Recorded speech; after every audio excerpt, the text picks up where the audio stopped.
And our government was elected with a mandate to protect Ontario, and we're delivering on our plan.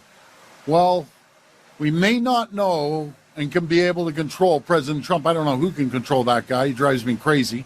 But we're controlling the decisions and make what we make right here in Ontario by building the most competitive, resilient, and self-reliant economy in the entire G7.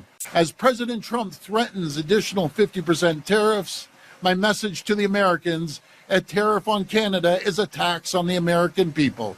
They're feeling the pain. As we saw last month, they didn't have any job creation, so it's hurting the American people.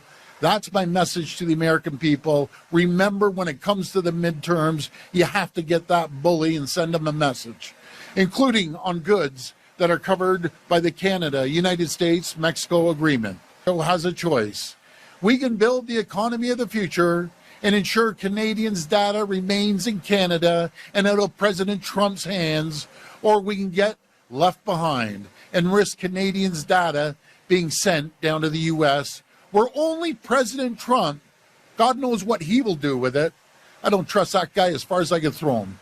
That's why today I'm announcing Ontario is launching the framework for our data center playbook to help the province attract the best data center investments that drive economic growth, while ensuring Canadians' data remains right here in Canada. I keep emphasizing that, folks.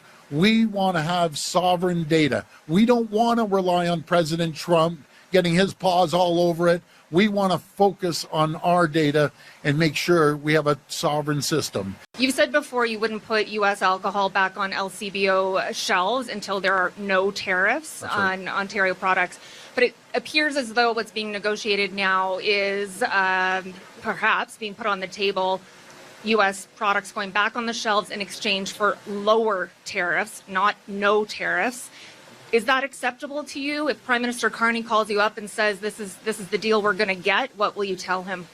Well, first, I don't want to assume what's going on. I did have a good conversation, a long conversation with Dominic LeBlanc. I want to thank him for his service down in the U.S. He's been basically every single day they're sitting down negotiating the deal.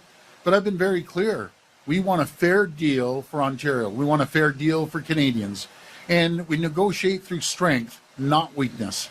And we have to make sure that before anything happens, we protect our auto sector, our steel sector, our agricultural sector, our forestry sector, and our friends in the aluminum sector in Quebec. We need to protect the manufacturing sector before we put any booze on the shelves whatsoever. But we're going to work closely with the federal government. We are the engine of Canada. We're going to continue driving the economy, creating more jobs, as we did 52,000 jobs. And I love the fact that on the shelves whatsoever. But we're going to work closely with the federal government. We are the engine of Canada. We're going to continue driving the economy, creating more jobs, as we did 52,000 jobs. And I love the fact that we only create the condition, folks.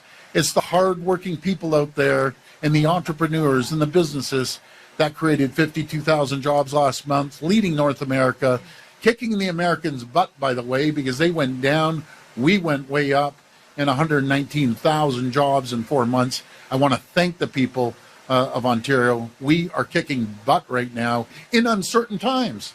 That's the amazing thing. Even in good times, we don't see these numbers. So we've all pulled together, and what I've seen is anytime we've ever faced a challenge, no matter if it's a pandemic or Donald Trump's tariffs and his attack on our economy, we pull together and no one can defeat us, because we're all working together at all levels of government, businesses, frontline union workers. We're working together to make sure we thrive and prosper and grow, the likes of which this province has never seen. And we're going to continue doing that.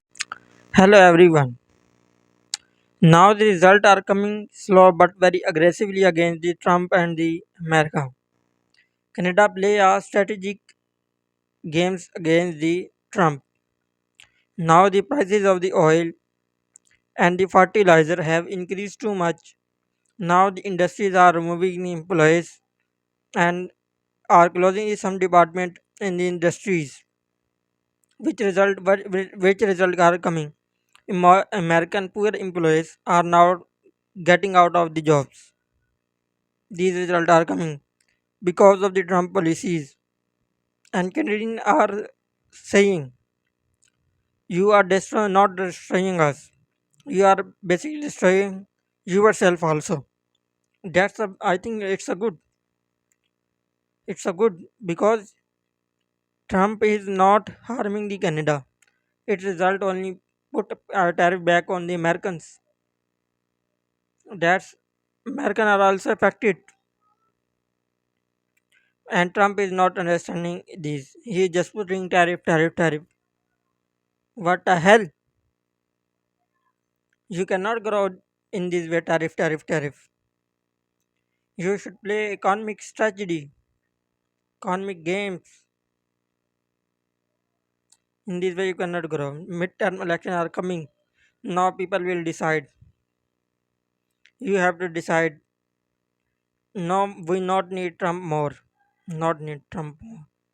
If need, then he further will destroy the America and the American traditions. He is destroying the American traditions. He is harming the Canada that is friend of the America. Now they are fighting against each other in the economy because of the Trump only. And that result come that poor people are being destruction and destruction, destruction. Their purchasing power is decreasing low. They are even not buying their basic need purchasing. They are all of because of the Trump. Everyone give your opinion in the comment section. Hope you like my video. We will meet in the next video.